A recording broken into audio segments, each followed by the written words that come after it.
국민의힘은 본회의를 열고 60여 건의 민생 법안을 처리했습니다. 국민의힘은 민주당이 법사위에서 재판 소원법을 강행 처리한 데 대해 반발하며 본회의에 불참했습니다. 이재명 대통령과 여야 대표의 청와대 오찬 회동이 국민의힘 장동혁 대표의 불참 선언으로 무산됐습니다. 더불어민주당은 설 연휴 전까지 행정통합특별법을 상임위에서 처리하겠다고 강조했습니다. 국민의힘은 이정현 전 새누리당 대표를 지방선거 공천관리위원장에 임명했습니다. 대기자의 시선으로 분석해보는 정가, 동향, 기자, 대기자. 이 대통령과 여야 대표의 청와대 오찬이 장동혁 대표의 불참 통보로 무산됐습니다. 장 대표가 사법개혁안 처리에 반발한 가운데 전국 구도에 어떤 변수로 작용할지 살펴봅니다.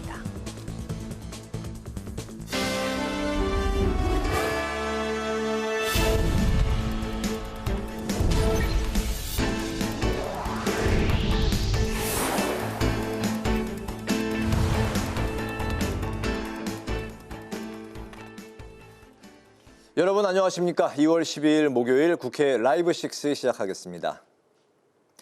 오늘 열린 국회 본회의에서는 국민의힘이 불참한 채 66건의 비쟁점 법안이 통과됐습니다. 당초 설 명절을 앞두고 여야가 상호 합의한 민생 법안을 함께 처리하기로 했지만 반쪽짜리 회의가 열린 건데요. 국민의힘은 어제 법사위에서 더불어민주당이 사법개혁안을 일방 처리한 것에 항의하며 본회의를 보이콧했습니다. 첫 소식 이소희 기자가 보도합니다. 여야가 서로 합의한 민생 법안을 처리하기로 했던 오늘 본회의 개의까지 긴박한 하루가 이어졌습니다. 어젯밤 법제사법위원회에서 재판소원법과 대법관 증언법 등 사법개혁안이 민주당 주도로 통과됐는데 국민의힘이 이에 거세게 항의하며 본회의를 보이콧한 겁니다. 거듭된 지연으로 오후 3시 반을 넘겨 열린 본회의에는 결국 민주당 등 나머지 의원들만 한복을 입고 참석했습니다. 당초 여야는 설 연휴를 앞두고 80여 건의 비쟁점 민생 법안을 처리하려 했지만 극한 대치 속에 66건의 안건만 본회의 문턱을 넘었습니다. 명절을 앞두고 국민께 좋은 모습을 보일 기회였는데 이런 한쪽에서 안 들어오는 이런 파행적인 상황에 이르게 되고 또 당초 합의한 법안에서 일부 법안을 처리하지 못하게 된 점에 대해서는 유감스럽다는 말씀 드립니다. 본회의에서는 필수 의료를 강화하고 지역 간 의료 격차를 해소하기 위한 필수 의료 특별법과 배우자 출산 휴가를 임신 중에도 사용할 수 있도록 하는 남녀 고용 평등법 개정안이 통과됐습니다. 어제 민주당 주도로 법사위를 통과한 사법개혁안은 오늘 상정되지 않았습니다. 그 시각 국민의힘은 본회의장 앞에서 사심제 위헌 악법이라는 피켓을 들고 규탄 대회를 열었습니다. 국민의힘은 민주당을 향해 명절을 앞두고 민생이 아닌 반헌법적인 입법 쿠데타를 선택했다고 목소리를 높였습니다. 더불어민주당이 무도한 반헌법 쿠데타 하는 이유가 무엇이겠습니까? 맞습니다. 국민들과는 전혀 관련이 없는 이야기입니다. 이재명 대통령의 5개 재판에 면죄부를 주기 위한 반헌법적 쿠데타 막아야 하지 않겠습니까? 본회의 전 국민의힘 지도부는 우원식 의장을 방문해 국회 파행의 모든 책임은 민주당에 있다고 강하게 항의했습니다. 국회 방송 이소희입니다. 이재명 대통령과 여야 대표 오찬이 국민의힘의 불참 선언으로 전격 무산됐습니다. 장동혁 대표가 당 최고위원들과 논의 끝에 최종 불참을 결정하면서 오찬이 취소된 건데요. 민주당은 국민과 대통령에 대한 예의가 아니라고 비판했고 청와대도 유감의 뜻을 밝혔습니다. 장정현 기자입니다. 이재명 대통령과 민주당 정청래, 국민의힘 장동혁 대표의 오찬이 회동 1시간 전 전격 무산됐습니다. 오찬 불참을 선언한 장동혁 대표는 어젯밤 국회 법사위에서 재판소원법 등 사법개혁 법안이 민주당에 의해 강행 처리된 것을 문제 삼았습니다. 한 손으로는 등기에 칼을 숨기고 한 손으로 악수를 청하는 것에 대해서 응할 수는 없는 노릇입니다. 대통령과의 오찬이 잡히면 반드시 그날이나 그 전날에는 이런 무도한 일들이 벌어졌습니다. 우연도 겹치면 필연입니다. 정청래 대표를 향해서는 민생을 위한 회동을 앞두고 악법 통과로 대통령을 의도적으로 곤경에 빠뜨리려는 대통령의 엑스맨이냐고 비판했습니다. 오찬이 무산되자 민주당은 즉각 유감을 표했습니다. 정청래 대표는 장동혁 대표가 먼저 요청하고 이재명 대통령이 수용한 오찬 회동을 국민의힘이 일방적으로 취소한 것은 국민과 대통령에 대한 예의가 아니라며 무례하다고 지적했습니다. 청와대 오찬을 요청한 것도 국힘 본인들이고 또 1시간 전에 또 이러저러한 말도 되지 않는 핑계를 대면서 취소를 또 했습니다. 대통령에게 이렇게 무례한 것은 대통령을 뽑아준 국민에 대한 무례다라고 생각을 합니다. 다만 민주당은 민생과 국익을 위해 지혜를 모으는 자리가 조속히 마련되길 바란다는 입장을 내놨습니다.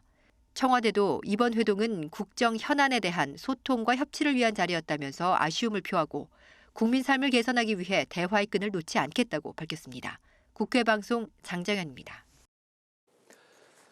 더불어민주당은 12.3 비상계엄 당시 언론사 단전 단수 협조를 지시하는 등 내란 가담 혐의로 기소된 이상민 전 행정안전부 장관이 1심에서 징역 7년을 선고받은 걸 두고 사법부가 내란 세력에 면죄부를 준 것이라고 주장했습니다.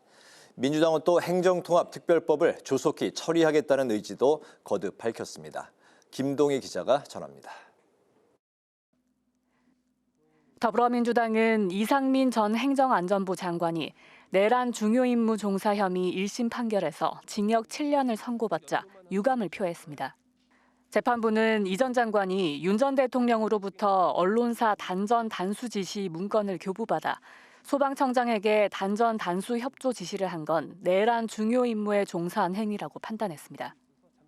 재판부는 윤 전 대통령을 비롯해 김용현 전 국방부 장관과 이상민 전 장관의 내란 행위가 민주주의의 핵심 가치를 훼손했고 목적 달성 여부와 무관하게 엄중한 처벌이 불가피하다고 설명했습니다. 다만 이 과정에서 직권을 남용한 혐의는 무죄로 봤습니다. 민주당은 솜방망이 처벌이라고 규탄했습니다.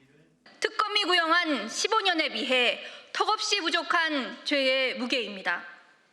또한 무너진 헌정 질서의 회복을 바라는 국민의 상식과 정면으로 배치되는 판결입니다. 제2의 윤석열을 추종하는 세력에게 용기를 줄 수 있습니다. 이런 가운데 민주당은 행정통합 입법 의지를 강조했습니다. 지방주도 성장을 위한 광주 전남, 대구 경북, 대전 충남 지역 시민들의 통합특별시 출범에 대한 거대한 열망을 담은 특별법의 본회의 처리까지 잘 챙기겠다는 약속을 드립니다. 민주당은 수도권 일극체제 극복을 위한 통합특별시 입법이 설 명절 전 행정안전위원회 전체 회의 통과가 가능할 거라고 내다봤습니다. 국회 방송 김동희입니다. 국민의힘이 지방선거 공천관리위원장을 임명하고 당원당규 개정을 마무리하는 등 지방선거 준비에 본격 돌입했습니다. 어제 법사위에서 민주당이 사법개혁안을 강행 처리한 것에 대해선 위헌이라고 거듭 비판했습니다. 김지수 기자입니다. 국민의힘이 공천관리위원장에 이정현 전 의원을 확정했습니다. 전남 곡성 출신인 이 전 의원은 18대 총선에서 비례대표로 국회에 입성한 이후 지난 2016년과 2020년 총선 당시 전남 순천에서 당선됐습니다. 이정현 대표님은 우리 당 당직자 출신이자 지역주의의 벽을 용기 있게 허물어온 존경받는 정치인입니다. 호남에서 2차례나 당선되는 등 당의 외연을 확장한 이 전 대표의 정치적 궤적과 중앙과 지방을 아우르는 정책 경험도 강조했습니다. 국민의힘은 당원 당규 개정 절차도 마무리했습니다. 개정안에는 일정 규모 이상인 지역의 기초단체장 등을 중앙당에서 공천하는 내용이 담겼습니다. 이와 관련해 소장파 의원들은 당내 민주주의와 지방 분권에 역행한다며 반발했습니다. 한편 법사위 소속 국민의힘 의원들은 기자간담회를 열고 민주당이 법사위에서 사법개혁안을 강행 처리한 것을 강하게 질타했습니다. 특히 이재명 대통령의 5개 재판을 완전히 없애기 위한 의도라고 주장했습니다. 이재명 대통령 재판 뒤집기 2중 3중 안전장치들입니다. 이재명 재판에 소위 무적 치트키를 안겨준 꼴입니다. 나경원 의원은 헌재가 재판 취소 여부를 다루게 되면 그것은 대법원 재판에 불복하는 것에 해당해 위헌이라고 강조했습니다. 그러면서 민주당이 정말 사심제를 하고 싶다면 헌법 개정 논의부터 해야 한다고 촉구했습니다. 대법관 수를 14명에서 26명으로 늘리는 법원 조직법 개정안에 대해서도 대통령 마음대로 대법원을 구성하겠다는 의도라고 비판했습니다. 국회방송 김지수입니다.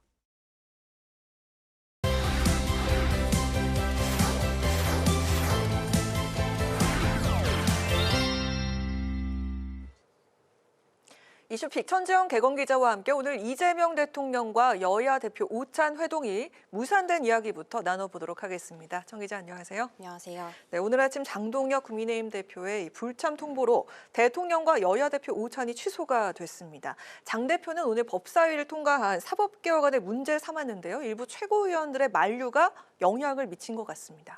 그렇습니다. 오늘 아침 열린 최고위원 회의 장동혁 대표가 먼저 이재명 대통령과의 오찬에 참석해 민심을 전달하겠다고 말했습니다. 이 통상적인 최고위 흐름대로 이 당대표와 원내대표, 이 최고위원 순으로 발언이 진행이 됐는데 이 법사위 소속인 신동욱 최고위원부터 김민숙, 양향자, 조광한 최고위원까지 모두 오찬 참석에 반대한다고 공개적으로 발언을 했습니다. 이 최고위원들은 어제 법사위에서 민주당이 추진하는 사법개혁안을 일방 통과시킨 것을 두고 유야무야 넘어가기 위해 오찬 회동을 잡은 거냐, 이 연출국의 당대표가 들러리를 서면 안 된다 이렇게 만류를 한 건데요. 이 장 대표는 최고위원들 발언을 들은 후에 다시 숙고하겠다고 했고 이 지도부와 중진 의원 등과 회의를 해서 불참을 결정했습니다. 이 장 대표는 오찬을 하자고 한 직후에 악법을 일방 통과시키는 게 예의 있는 행동이냐, 이 오찬은 이 대통령과 정 대표 두 분이서 하는 게 맞다라고 꼬집었습니다. 정청래 민주당 대표는 대통령에게 무례한 건 이 대통령을 뽑은 국민들에게 무례한 거라면서 예의 없는 행동이라고 비판을 했고요. 이 청와대도 오찬 20분 전 이 회동 취소 사실을 알리면서 깊은 유감이라고 밝혔는데 특히 국회 상황과 연계를 해서 대통령과 약속된 일정을 취소한 것은 매우 부적절하다고 밝혔습니다. 이재명 대통령은 이 취소 사실에 대해서 특별히 언급을 하진 않았는데요. 이 대통령이 최근 국회 입법 속도가 너무 늦다 이렇게 지적을 여러 차례 했죠. 오늘 의제 제한 없이 민생과 국정 운영에 대한 여야 협력을 당부할 것으로 알려졌는데 이 회동이 무산되면서 당분간 여야 냉각 모드를 깨기는 어려울 걸로 보입니다. 네, 국민의힘이 법사위 일방 처리를 문제 삼으면서 대미투자특별법 처리를 위한 특별위원회 첫 회의에도 영향이 있었습니다. 업무 보고도 못하고 회의가 파행이 된 건데요. 이른바 재판소원법과 대법관 증언법이 앞으로 전국에서 내관이 될 것 같습니다. 그렇습니다. 민주당이 재판소원법과 대법관 증언법, 법 왜곡죄 등 이 3대 사법개혁 법안을 2월 임시국회 내에서 처리할 거라고 여러 차례 공언을 한 바 있습니다. 어젯밤 법사위에서 대법관 수를 늘리는 대법관 증언법, 그리고 확정된 법원 판결이 국민 기본권 등을 침해할 경우 이 재판에 대해서도 헌법소원 심판을 청구할 수 있도록 하는 이 재판소원 허용법이 통과가 됐는데요. 이 국민의힘은 사실상 이게 사심제다, 이 대통령 관련 사건을 무죄 만들기 위해서 추진하는 건 아니냐면서 강하게 반발하고 있습니다. 앞서 말씀드린 것처럼 사법개혁 법안 처리가 이 대통령과 여야 대표 오찬에 장 대표가 불참하는 이유가 된 데다 이 국회 본회의에서 여야가 비쟁점 민생 법안을 합의 처리하는 협치의 관례도 깨졌습니다. 게다가 특위 구성 3일 만에 속도를 내서 열린 대미투자특위 첫 회의에서 국민의힘이 일방 처리를 하지 않을 방안을 마련해야 한다고 나서면서 이 관세 협상에 대한 재정경제부와 산업통상부의 현안 보고도 정상적으로 이뤄지지 못했습니다. 이 국민의힘 소속 김상훈 대미투자특위 위원장은 예정대로 특위 일정을 추진하겠다고 밝혔는데요. 이 민주당 특위 위원들은 국민의힘의 정회 요구가 이 원내 지도부 지시였던 걸로 확인됐다면서 이 특위 운영에 국민의힘 지도부가 계속 정치적으로 대응을 한다면 이 걱정스러운 상황이 발생할 것 같다고 우려했습니다. 네. 그리고 이 더불어민주당 내에선요, 이재명 대통령이 기소가 된 이 사건에 대한 검찰의 공소 취소를 촉구하는 모임이 출범을 했습니다. 규모가 상당히 커 보이는데 이른바 친명계 의원들이 정말 대거 포함이 된 데다 최근에 혁신당과의 합당 논의 과정에서 공개적으로 그 반대 의견을 표명했었던 최고위원들도 합류까지 했는데요. 모임 측에서는 더 이상 확대 해석은 경계를 해달라 이렇게 말을 하고 있네요. 네, 이 대통령 사건 공소 취소와 국정조사 추진을 위한 의원 모임, 이 결성되던 시점이 조국 혁신당과 이 합당 논의로 당내 갈등이 격화됐던 시점이었고, 이 최고위 회의에서 정 대표와 다른 목소리를 냈던 이현주, 강득구, 황명성 최고위원이 참여를 하면서 이 친 이재명계 의원들의 구심점이 되는 것 아니냐 이런 정치권 해석이 쏟아졌는데요. 이 모임에 민주당 의원 87명이 이름을 올리면서 이 국회 최대 규모의 의원 모임이 되기도 했는데 이 공동대표를 맡은 김승원 의원은 급작스럽게 이 모임이 만들어진 것도 아니고 이 정략적 목적이 있던 것도 아니라면서 선을 그었습니다. 이들은 이 대통령 당선 후 재판은 중지가 됐지만 조작 기소 자체가 폐지된 건 아니라면서 이 검찰의 즉각 공소 취소와 국정조사를 요구했습니다. 이 모임 소속인 김병주 민주당 의원이 이 대통령 공소 취소를 내용으로 하는 국민청원을 추진하면서 국회 심사 절차에 들어간 상태인데요. 이 여론전과 함께 이 대통령 사건 공소 취소를 비롯한 국정조사 추진에 속도를 낼 걸로 보입니다. 네, 자 그러자 국민의힘에서는 민주당의 이 대통령 공소 취소 이 모임을 두고서 5개 재판을 완전히 없애기 위한 그런 목적이다라고 이야기를 하고 있습니다. 의원 개별로 이 대통령 관련해서 재판 재개를 촉구하는 릴레이 기자회견을 진행하고 있기도 한데 공소 취소를 저지하기 위해서 법안까지 발의했다고요? 그렇습니다. 이 대선 기간은 물론 이재명 대통령이 당선된 이후에도 이 대통령이 기소된 사건의 처리를 두고 정치권 의견이 분분했죠. 이 국민의힘은 1심 판결 선고 전까지 공소를 취소할 수 있도록 규정한 부분을 삭제하는 방향으로 이 현행법을 고치기 위해서 형사소송법 개정안을 발의한 바 있습니다. 하지만 현실적으로 민주당 동의 없이 일방적으로 법안을 처리할 수 없는 상황이다 보니 이 지난 10일부터 강명구 국민의힘 의원을 시작으로 이 대통령의 5개 재판 속개를 촉구하는 릴레이 기자회견을 열고 있습니다. 여야 모두 이 대통령 사건을 두고 여론전을 펼치고 있는 건데요. 특히 국민의힘은 이 대통령 공소 취소 모임 자체를 문제 삼고 있습니다. 이 당내 정치검찰 조작 기소 대응 특위가 존재하는 점을 들어서 이 정략적 수싸움이 있는 것 아니냐고 의심을 한 건데요. 국민의힘은 민주당의 사법개혁안 처리와 더불어 이 공소 취소 추진이 이 대통령 무죄 만들기라고 규정하고 있는 만큼 이 민주당이 예정대로 사법개혁안을 본회의에서 처리할 경우 또다시 충돌은 불가피할 걸로 보입니다. 네, 오늘 이슈픽은 여기까지 들어보도록 하겠습니다. 천지원 개건 기자와 함께했습니다. 오늘도 고맙습니다.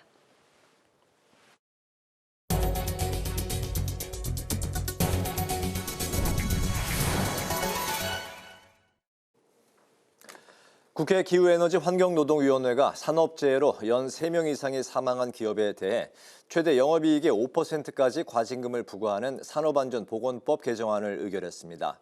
공공기관 등 영업이익 산정이 명확하지 않은 경우에도 30억 원 미만의 과징금을 부과할 수 있으며 노동자의 작업중지권 행사 요건 완화 그리고 산안법 위반에 대한 신고 포상금 제도 등의 내용도 담겼습니다. 산안법 개정안은 여당 주도로 통과됐으며 국민의힘은 예방 대책을 요구했지만 받아들여지지 않았다면서 표결에 참여하지 않았습니다. 국회 정보위원회 비공개 전체 회의에서 북한이 조건만 충족된다면 미국과 대화에 나설 소지가 있다고 국정원이 보고했습니다. 정보위 여야 간사는 브리핑을 통해서 북미 대화의 가능성이 있으며 북한이 트럼프 대통령에 대한 비판을 자제하고 있다고 국정원에 보고 사항을 전했습니다.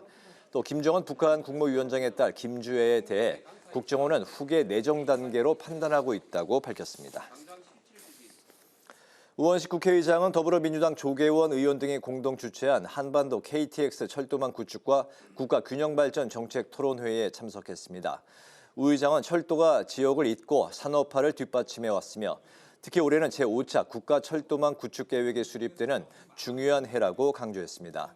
우 의장은 KTX 철도망 구축 논의를 통해 산업, 물류, 관광이 함께 성장하는 교통축을 만들어서 지방 성장에 불씨를 피울 수 있기를 바란다고 밝혔습니다. 제10회 민주주의자 김근태상 시상식이 오늘 국회에서 열렸습니다. 올해 본상은 반도체 노동자의 건강과 인권 지킴이 반올림이 수상했고, 인권부문특별상은 난민인권센터, 그리고 교육부문특별상은 부천실업고등학교, 금산간디학교, 고양자유학교가 선정됐습니다. 시상식에 참석한 우원식 국회의장은 김근태 정신은 어떤 어려움 속에서도 평화, 인권, 그리고 사람의 가치를 중요하게 생각하는 것이라며 더 단단한 민주주의와 존엄성이 보장되는 사회를 만들기 위해 노력하겠다고 말했습니다.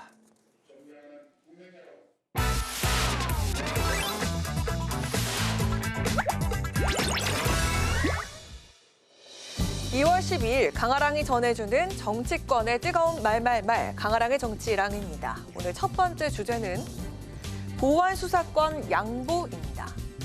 정청래 민주당 대표가 당정 갈등 의혹에 대한 핵심 쟁점 중에 하나였던 공소청의 보안수사권 문제와 관련해서 정부안을 사실상 수용하면서 한 발 물러선 모양새입니다. 정부에서는 형사소송법으로 처리하기로 이미 방침을 밝혔고, 공소청법, 중수청법과는 달리 시차를 두고 처리하기로 한 바 있습니다. 보안수사권과 관련해서는 당의 입장을 정했습니다만, 정부 입법인 만큼 당의 입장을 충분히 고려하셔서 정부 입법안에 담아주실 것을 건의드립니다. 앞서 민주당은 지난 5일 의총에서 공소청 검사의 보안수사권 대신 보안수사 요구권만 부여하기로 결정한 바 있습니다. 이는 공소청 보안수사권에 대해서 예외적으로 필요한 경우도 있다고 말한 이재명 대통령과 다른 결정이란 점에서 논란의 여지가 불거지기도 했습니다.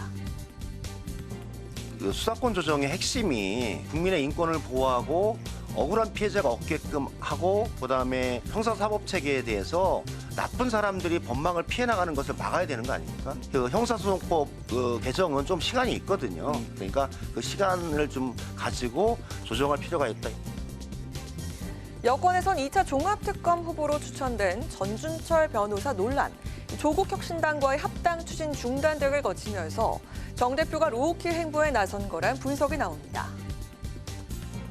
좀 반영해 주기를 건의한다라고 조금은 더 완화된 표현을 좀 쓰셨기 때문에 아마 그래서 이제 톤이 낮아진 거 아니냐는, 어떤 정부 입법이니까 정부에서 결정한 것이라고 한다면 당대표 입장에서는 뭐 결정권을 가진 분처럼 얘기하는 것보다 건의하는 방식의 말씀을 하시는 것이 더 타당하다는 생각은 듭니다.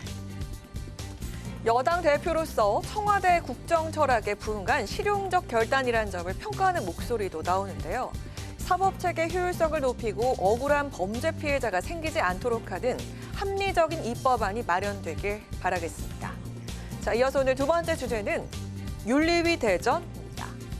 국민의힘이 6.3 지방선거를 앞두고 윤리위를 둘러싼 이른바 징계 공방 등 개파 간의 갈등이 절정에 다다른 분위기입니다.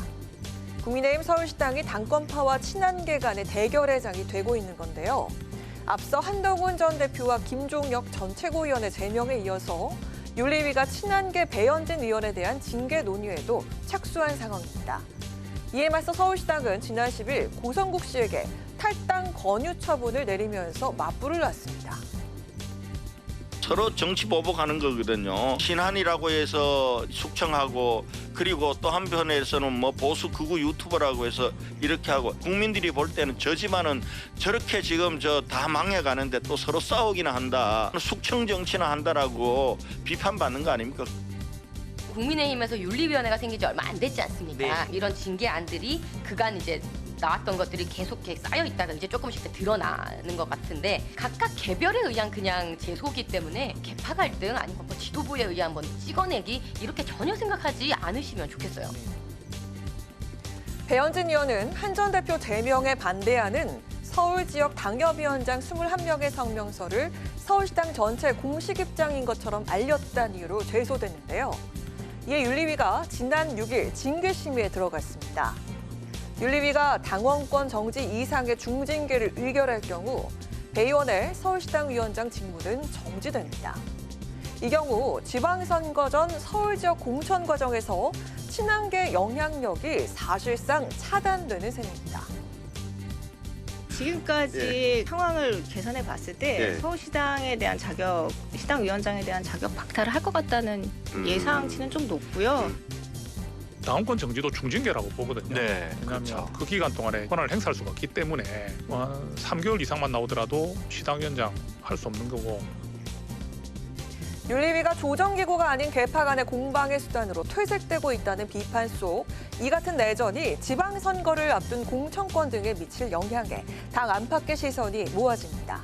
지금까지 강아랑의 정치량이었습니다.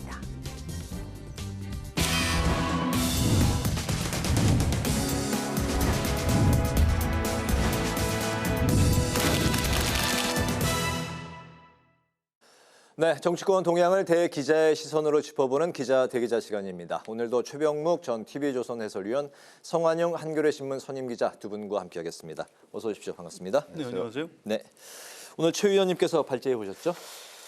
네, 사법개혁안 여당의 이제 일방적인 통과가 있었는데 이를 둘러싼 공방이 지금 벌어지고 있고요. 그다음에 장동혁 국민의힘 대표가 청와대 오찬에 불참을 통보한 문제를 놓고서도 또 논란이 벌어지고 있습니다. 이 두 가지 문제를 논의해 보겠습니다. 네, 이 두 가지 이슈를 중심으로 오늘 두 분의 토론을 들어보겠습니다. 대법원의 확정 판결 이후에도 헌법재판소에 문제를 제기할 수 있는 재판소원법이 여당의 주도로 국회 법사위를 통과했습니다. 국민의힘은 사실상 4심제 도입이자 사법체계를 훼손하는 법이라고 반발을 했는데요. 또 대법관을 14명에서 26명으로 늘리는 대법관 증원법도 함께 처리가 됐습니다. 이 재판소원법 그리고 대법관 증원법 처리, 성 의원님 어떻게 보셨습니까?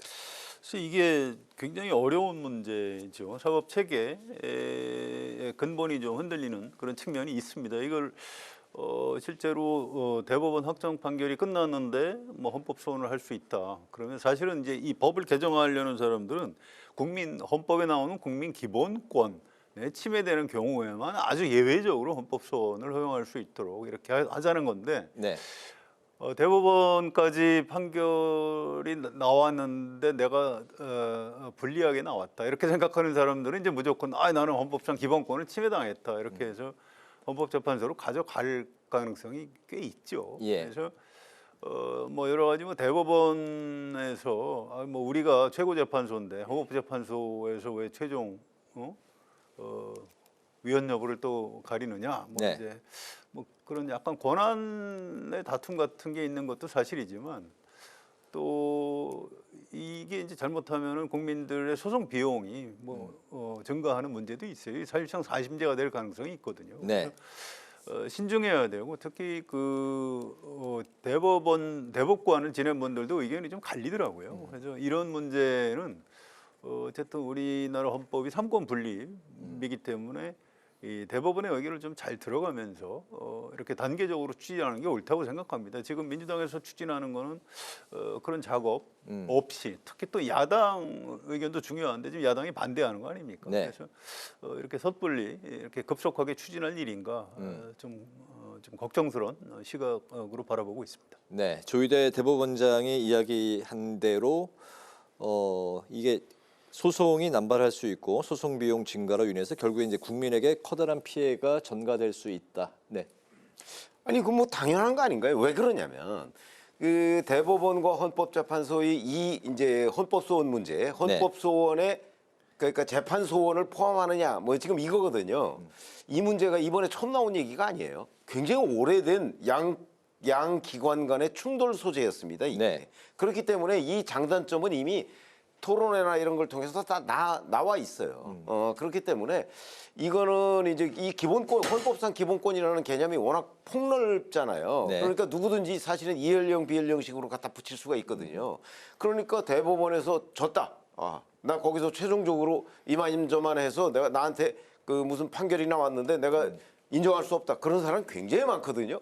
그런 사람이 이제 다 기본권을 침해당했다고 헌법재판소로 가져가면 이제 그래서 사실상 4심제고 그렇게 되면 이제 대법원은 우리나라 최고법원인데 대법원이 기본권 침해하는 판결을 내릴 리가 있습니까? 그냥 상식적으로 보면. 그런데도 이제 그렇게 주장을 할 거란 말이죠. 그럴 경우에는 이제 헌법재판소 가면 거기 또 변호사 또 써야 될 거 아니에요.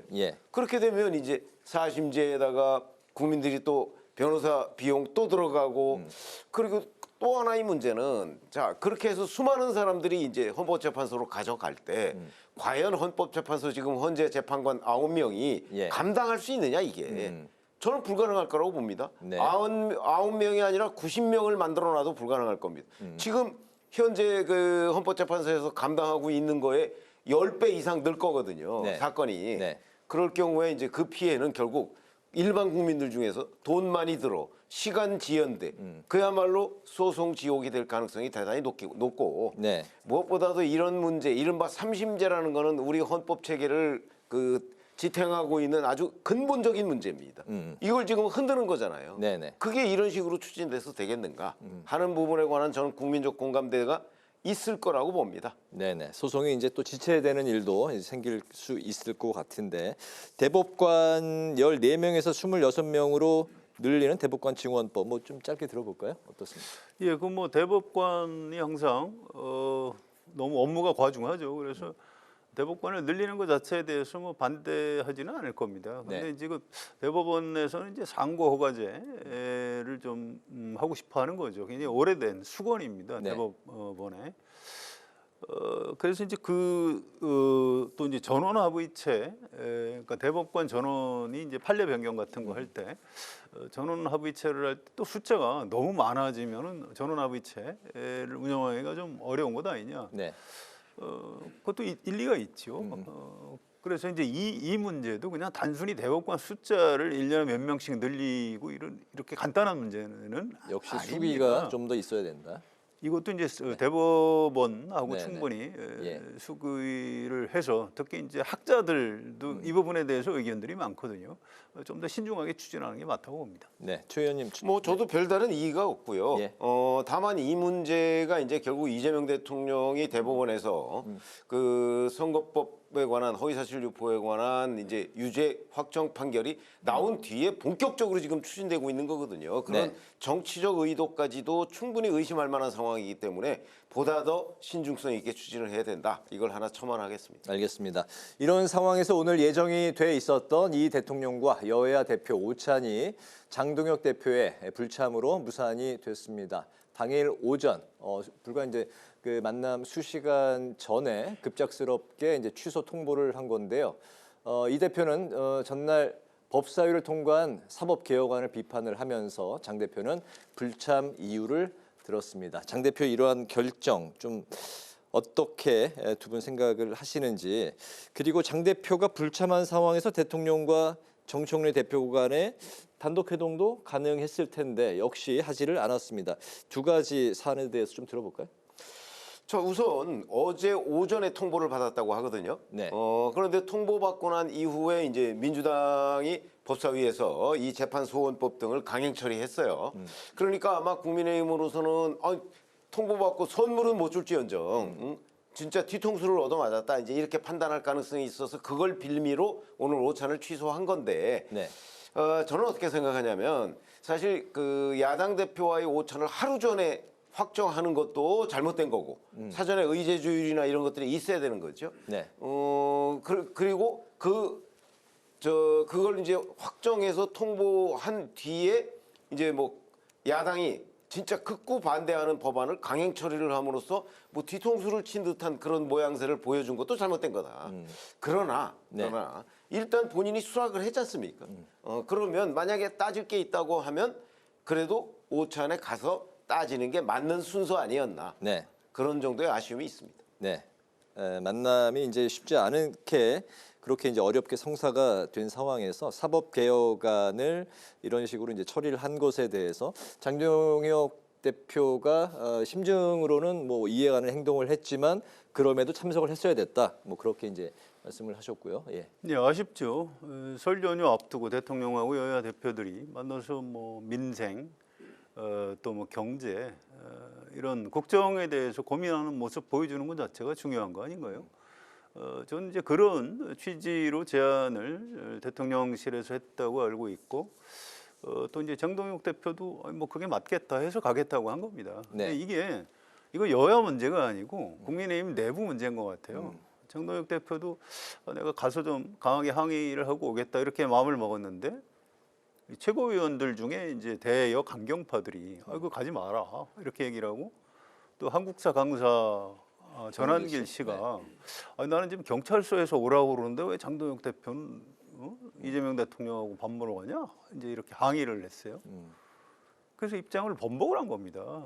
그러니까 이게 장동혁 대표가 좀 딱해요. 제가 볼 때 이분 정치인이 아닌 것 같아요. 당내에서 강경파가 가지 말란다고 안 가요?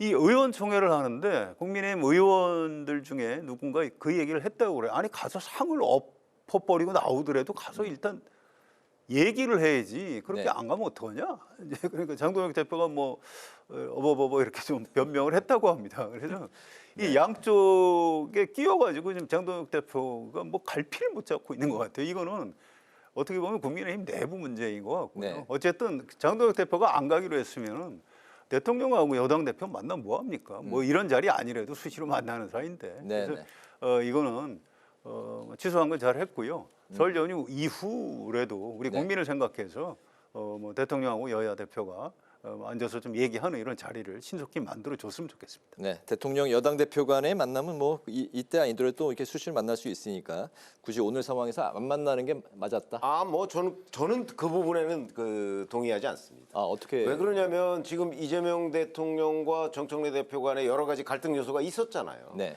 그렇기 때문에 그 과정에서 정청래 대표가 상당히 무슨 수세 국면을 지금 맞이하고 있단 말이죠. 네. 그러니까 아마 이재명 대통령으로서는 뭔가 그거에 대해서 모양 좋게 좀 이렇게 매듭을 지으려는 아마 그런 움직임이나 그런 필요성이 있었을 거예요. 네. 전 그래서 이재명 대통령도 정청래 대표를 만날 필요성이 있었다고 봅니다. 그러니까 그런데 이제 너무 그 부분만 부각이 될 것 같으니까 이제 이게 장동혁 대표까지 같이 끼워서 이렇게 하려다가 결국 이제 장 대표가 안 간다고 하니까 그냥 다 없었던 일로 한 것 아닌가. 오히려 저는 그렇게 보고 있습니다. 그렇게 보시는군요. 알겠습니다. 이렇게 이제 민주당과 그리고 이제 조국혁신당의 합당 논의가 지방선거 이후로 이제 미뤄지게 됐는데요. 선거 연대 여부에 이제 관심이 쏠리고 있습니다. 양당이 공히 통합 추진위원회 선거연대에 이제 공감을 한 그런 이제 상황인데 만약 6월 지방선거에 연대를 이제 한다면 지역별 후보 조정 과정에서 적지 않은 이제 마찰이 생길 가능성도 있는데요. 어떤 부분, 어떤 지점을 짚고 싶으실까요? 잘 안 될 겁니다. 잘 안 된다고요?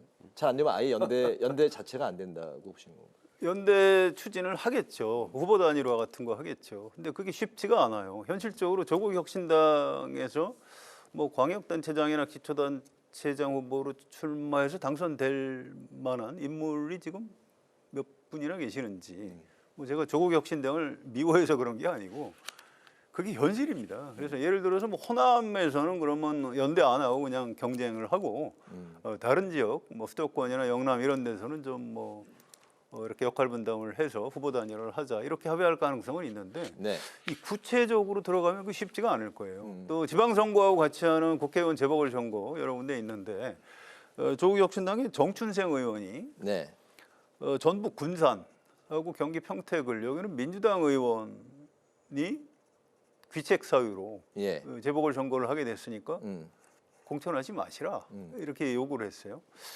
뭐 일면 타당하죠. 일리가 있죠.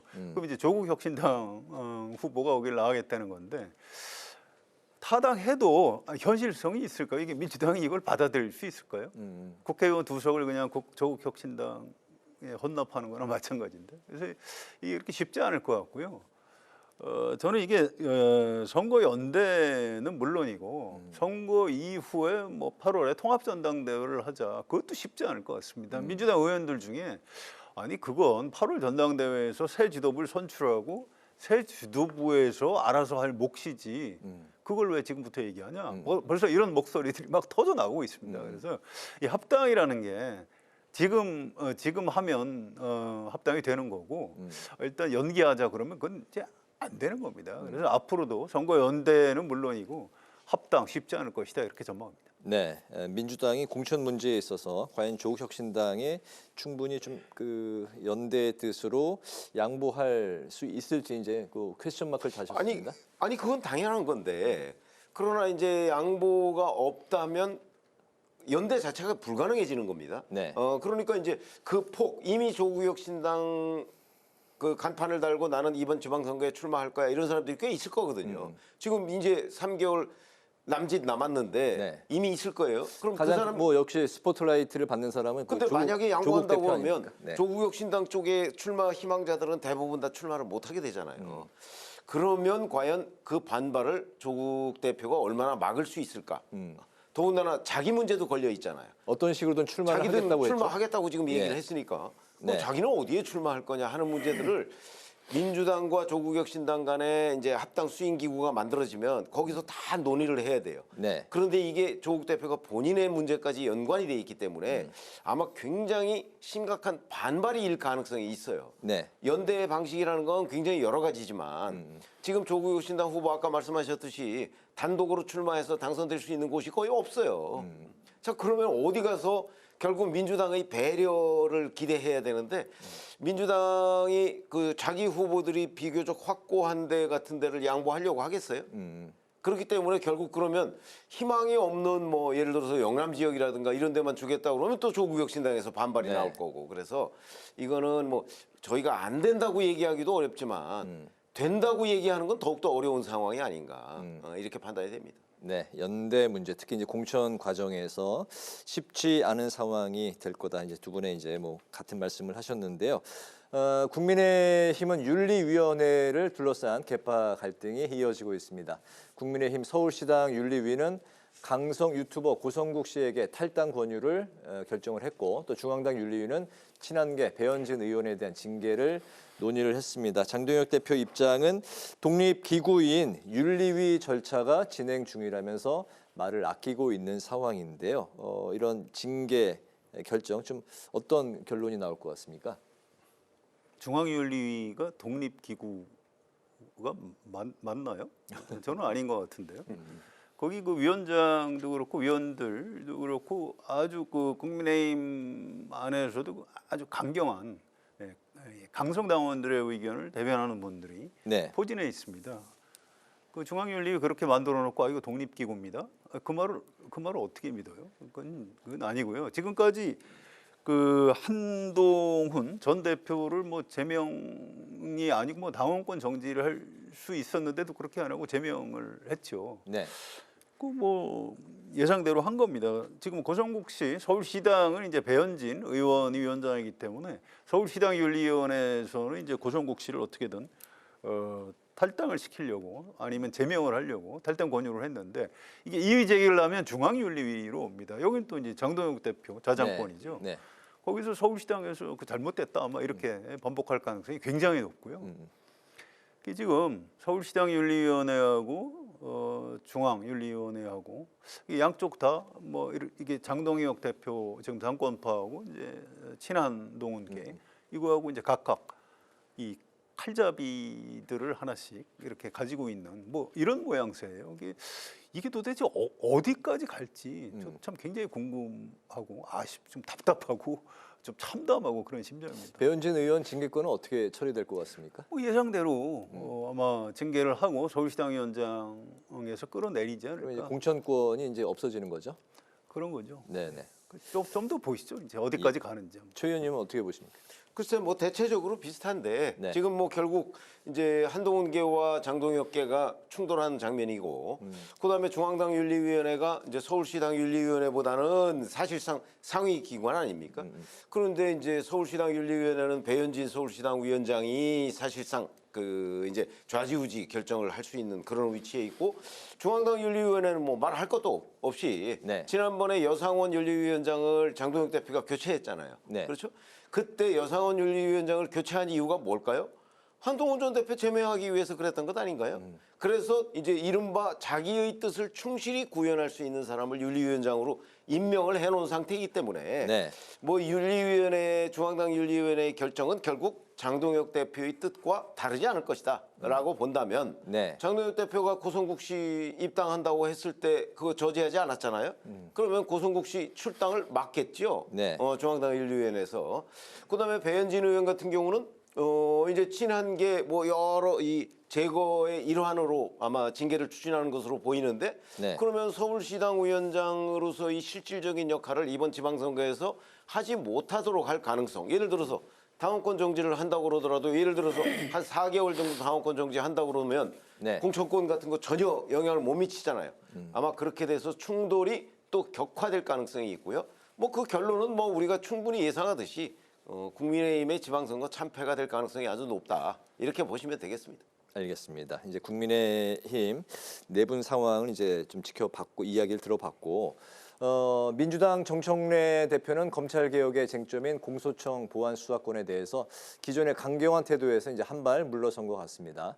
앞서 이재명 대통령은 보안 수사권의 예외적인 인정을 언급을 했었는데 민주당은 보안 수사 요구권만 허용을 하기로 당론을 정했습니다. 이 사안 당청 기류 좀 어떻게 살펴봐야 될까요? 이게요, 사실은 뭐 민주당에서 이렇게 보안 수사권 전혀 안 준다 이렇게 결정했을 때, 뭐 정청래 대표가 이재명 대통령한테 뭐 반기를 들었다, 뭐 이런 분석을 하는 분들도 계신데, 네.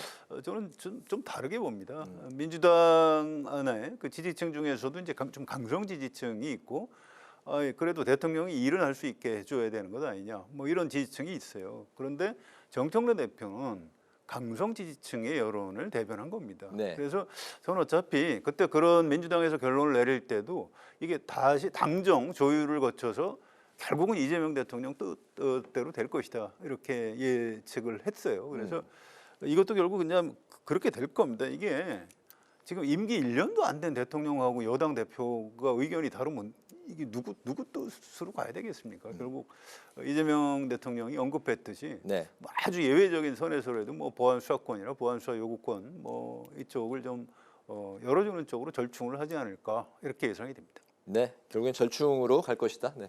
뭐 그렇게 가겠지만 정청래 대표의 화법을 보면 사실은 당이 이런 결정을 하잖아요.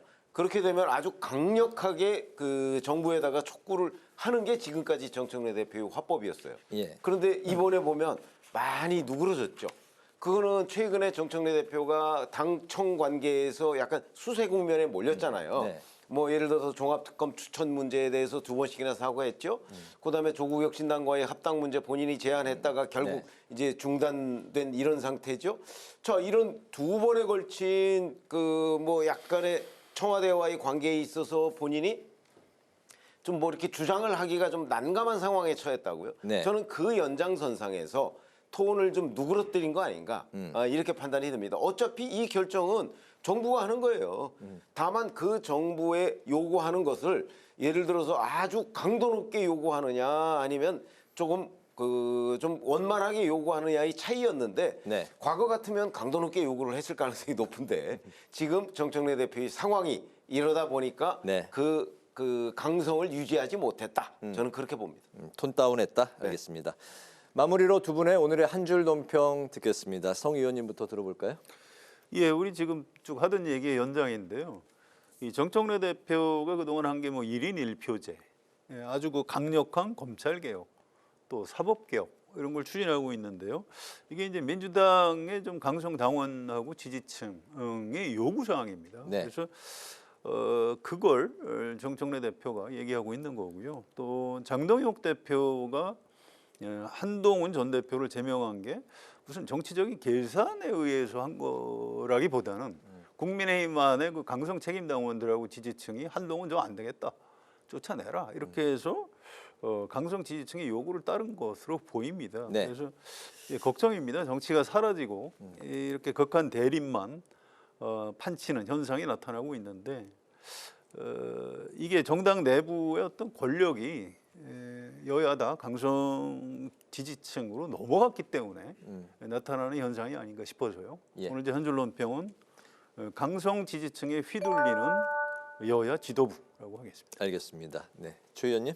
저희가 지금 재판소원법에 대해서 말씀을 드렸잖아요. 그래서 이게 사실상 사심제다 이렇게 말씀을 드렸는데, 그래서 이거의 부당성을 이제 설명을 드렸는데, 그래서 네. 오늘 한 줄 논평은 사심제는 집권당의 사법농단이다로 하겠습니다. 네, 기자 대기자, 지금까지 성한용 한겨레 신문 선임 기자, 최병묵 전 TV조선 해설위원 두 분과 함께 오늘의 전국 현안 살펴봤습니다. 말씀 잘 들었습니다. 감사합니다.